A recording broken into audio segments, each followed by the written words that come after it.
Hello friends, ಎಲ್ಲರಿಗೂ ನಮ್ಮ ಅಮ್ಮನ ಅಡುಗೆಗೆ ಸ್ವಾಗತ.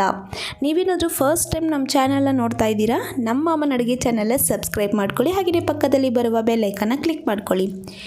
ನೀವು ಹಲವಾರು ಚಿತ್ರಾನ್ನ ನೋಡಿರ್ತೀರಾ, ಹಾಗೆಯೇ ತಿಂದು ಕೂಡ ಇರ್ತೀರಾ.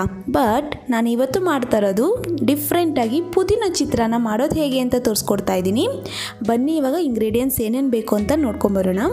ಇಲ್ಲಿ ನಾನು 1 ಬೌಲ್ ಆಗೋಷ್ಟು ಪುದೀನನ ತೊಗೊಂಡಿದ್ದೀನಿ. ಹಾಗೆಯೇ ಪುದೀನ ಎಷ್ಟು ತೊಗೊತೀರಿ ಅಷ್ಟೇ ಕೊತ್ತಂಬರಿ ಸೊಪ್ಪನ್ನು ತೊಗೊಂಡಿದ್ದೀನಿ. 1 ಬೌಲ್ ಆಗೋಷ್ಟು, 2 ಕಡ್ಡಿ ಆಗೋಷ್ಟು ಕರಿಬೇವು, ಶುಂಠಿ ಅರ್ಧ ಇಂಚ್ ಆಗೋಷ್ಟು ಚಿಕ್ಕದಾಗಿ ಕಟ್ ಮಾಡಿ ಇಟ್ಕೊಂಡಿದ್ದೀನಿ. ಬೆಳ್ಳುಳ್ಳಿ 5 ಬೆಳ್ಳುಳ್ಳಿನ ಸುಲಿದಿಟ್ಕೊಂಡಿದ್ದೀನಿ. ಈರುಳ್ಳಿ 1ನ ಚಿಕ್ಕದಾಗಿ ಕಟ್ ಮಾಡಿ ಇಟ್ಕೊಂಡಿದ್ದೀನಿ. ಹಸಿಮೆಣಸಿನ್ಕಾಯಿ 5 ತೊಗೊಂಡಿದ್ದೀನಿ. ಕಡಲೆ ಬೀಜ 1 ಟೇಬಲ್ ಸ್ಪೂನ್, ಗೋಡಂಬಿ 1 ಟೇಬಲ್ ಸ್ಪೂನ್, ಅರಿಶಿನ ಅರ್ಧ ಟೀ ಸ್ಪೂನ್, ಉದ್ದಿನಬೇಳೆ ಅರ್ಧ ಟೀ ಸ್ಪೂನ್, ಕಡಲೆಬೇಳೆ ಅರ್ಧ ಟೀ ಸ್ಪೂನ್, ಜೀರಿಗೆ ಅರ್ಧ ಟೀ ಸ್ಪೂನ್. ಇಲ್ಲಿ ನಾನು ಅನ್ನ 1 ಬೌಲ್ ಆಗೋಷ್ಟು ತೊಗೊಂಡಿದ್ದೀನಿ. ಹಾಗೆಯೇ ಎಣ್ಣೆ 2 ಟೇಬಲ್ ಸ್ಪೂನ್, ರುಚಿಗೆ ತಕ್ಕಷ್ಟು ಉಪ್ಪು.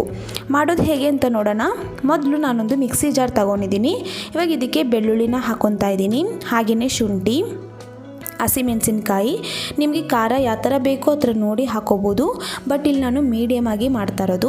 ಪುದೀನ ಹಾಕ್ಕೊಂಡಿದ್ದೀನಿ. ಹಾಗೆಯೇ ಕೊತ್ತಂಬರಿ ಸೊಪ್ಪು ಹಾಕ್ಕೊಂಡು ಒಂದು ಸ್ವಲ್ಪ ನೀರು ಹಾಕ್ಕೊಂಡು ಪೇಸ್ಟ್ ಮಾಡ್ಕೊಂಡು ಬಂದಿದ್ದೀನಿ. ಇವಾಗ ಮಾಡೋದು ನೋಡೋಣ ಹೇಗೆ ಅಂತ. ಇವಾಗ ನಾನು ಸ್ಟವ್ ಹಚ್ಚಿ ಕಡಾಯನ್ನು ಇಟ್ಕೊಂಡಿದ್ದೀನಿ. ಇವಾಗ ಇದಕ್ಕೆ ನಾನು ಎಣ್ಣೆನ ಹಾಕ್ಕೊಂಡು, ಎಣ್ಣೆ ಬಿಸಿ ಆದಮೇಲೆ ಜೀರಿಗೆನ ಹಾಕ್ಕೊಂಡಿದ್ದೀನಿ. ಹಾಗೆಯೇ ಜೀರಿಗೆನ ಲೈಟಾಗಿ ಫ್ರೈ ಮಾಡ್ಕೊಳ್ಳಿ. ಒಂದು 5 ಸೆಕೆಂಡ್ಸ್ ಫ್ರೈ ಮಾಡ್ಕೊಂಡಿದ್ದಾದಮೇಲೆ ನಾನು ಕಡಲೆಬೇಳೆ, ಉದ್ದಿನಬೇಳೆ ಹಾಕ್ತಾಯಿದ್ದೀನಿ.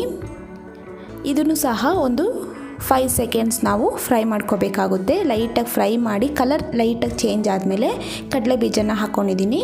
ಕಡಲೆ ಬೀಜ ಒಂದು 10 ಸೆಕೆಂಡ್ಸ್ ಫ್ರೈ ಮಾಡ್ಕೊಳ್ಳಿ, ಸಾಕಾಗುತ್ತೆ. ಅದು ಲೈಟಾಗಿ ಕ್ರಿಸ್ಪಿ ಬರುತ್ತೆ, ಅಂದರೆ ಲೈಟಾಗಿ ಕಲರು ಚೇಂಜ್ ಆಗುತ್ತೆ.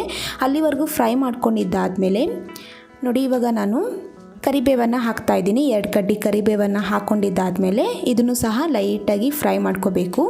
ಇವಾಗ ಇದೆಲ್ಲ ಲೈಟಾಗಿ ಫ್ರೈ ಮಾಡ್ಕೊಂಡಿದ್ದಾದಮೇಲೆ ನಾನು ಈರುಳ್ಳಿನ ಹಾಕ್ತಾಯಿದ್ದೀನಿ. ಈರುಳ್ಳಿನೂ ಅಷ್ಟೇ ಜಾಸ್ತಿ ಚಿತ್ರಾನ್ನ ಮಾಡುವಾಗ ಫ್ರೈ ಮಾಡೋಕ್ಕೆ ಹೋಗಬೇಡಿ. ಅದು ಹಸಿ ವಾಸನೆ ಹೋಗೋವರೆಗೂ ಫ್ರೈ ಮಾಡಿಕೊಂಡ್ರೆ ಸಾಕಾಗುತ್ತೆ.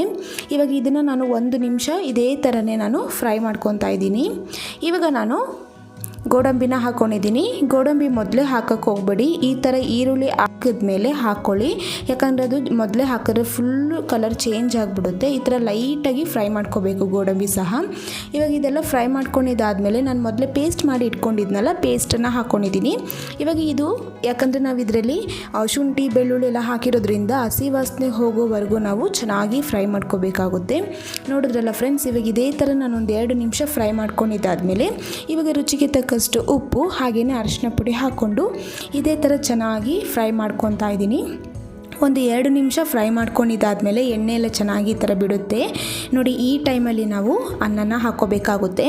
ನೀವು ಈ ಥರ ರೆಸಿಪಿನ ಮನೇಲಿ ಅನ್ನ ರೈಸ್ ಏನಾದರೂ ಮಾಡಿ ಉಳಿದಿದ್ರೆ ಅದರಲ್ಲೂ ಕೂಡ ಮಾಡ್ಕೋಬೋದು. ತುಂಬಾ ಚೆನ್ನಾಗಿರುತ್ತೆ. ಹಾಗೆಯೇ ಲಂಚ್ ಬಾಕ್ಸಿಗೆ, ಬೆಳಗ್ಗೆ ಬ್ರೇಕ್ಫಾಸ್ಟಿಗೆಲ್ಲ ಮಾಡ್ಕೋಬೋದು. ತುಂಬ ಟೇಸ್ಟಿಯಾಗಿ ಡಿಫ್ರೆಂಟಾಗಿರುತ್ತೆ. ಟೇಸ್ಟ್ ಮಾತ್ರ ಪುದೀನ ಚಿತ್ರಾನ್ನ ಒಂದ್ಸತಿ ಟ್ರೈ ಮಾಡಿ, ಸೂಪರಾಗಿ ಬರುತ್ತೆ. ಇವಾಗ ರೈಸ್ ಎಲ್ಲ ಹಾಕ್ಕೊಂಡು ಒಂದ್ಸತಿ ಚೆನ್ನಾಗಿ ಮಿಕ್ಸ್ ಮಾಡಿಕೊಂಡ್ರೆ ಪುದೀನ ಚಿತ್ರಾನ್ನ ರೆಡಿಯಾಗಿದೆ.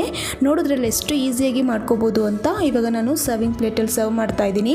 ನೀವು ಮಕ್ಕಳಿಗೆ ಸ್ಕೂಲ್ಗೆಲ್ಲ ಮಾಡಿಕೊಡ್ಬೋದು. ಈ ಥರ ಪುದೀನದಲ್ಲಿ ಮಾಡೋದ್ರಿಂದ ತುಂಬಾ ಒಳ್ಳೆಯದು, ಆರೋಗ್ಯಕ್ಕೆ ತುಂಬ ಚೆನ್ನಾಗಿರುತ್ತೆ. ಮಕ್ಕಳಿಗೆಲ್ಲ ಮಾಡಿಕೊಡಿ, ತುಂಬಾ ಇಷ್ಟಪಟ್ಟು ತಿಂತಾರೆ. ನಿಮ್ಗೆ ಈ ರೆಸಿಪಿ ಇಷ್ಟ ಆಗಿದ್ರೆ ನೀವು ಕೂಡ ಮನೇಲಿ ಒಂದ್ಸತಿ ಟ್ರೈ ಮಾಡಿ, ಹೇಗೆ ಬಂತು ಅಂತ ಕಮೆಂಟ್ ಮಾಡಿ. ಹಾಗೆಯೇ ಮತ್ತಷ್ಟು ಈಸಿ ರೆಸಿಪಿಗೆ ನಮ್ಮ ಅಮ್ಮನ ಅಡುಗೆ ಚಾನಲ್ ಸಬ್ಸ್ಕ್ರೈಬ್ ಮಾಡ್ಕೊಳ್ಳಿ. ಪಕ್ಕದಲ್ಲಿ ಬರುವ ಬೆಲ್ ಐಕನ್ನ ಕ್ಲಿಕ್ ಮಾಡ್ಕೊಳ್ಳಿ. ಈ ವಿಡಿಯೋ ನೋಡಿರುವ ಎಲ್ಲ ವೀಕ್ಷಕರಿಗೂ ಧನ್ಯವಾದಗಳು.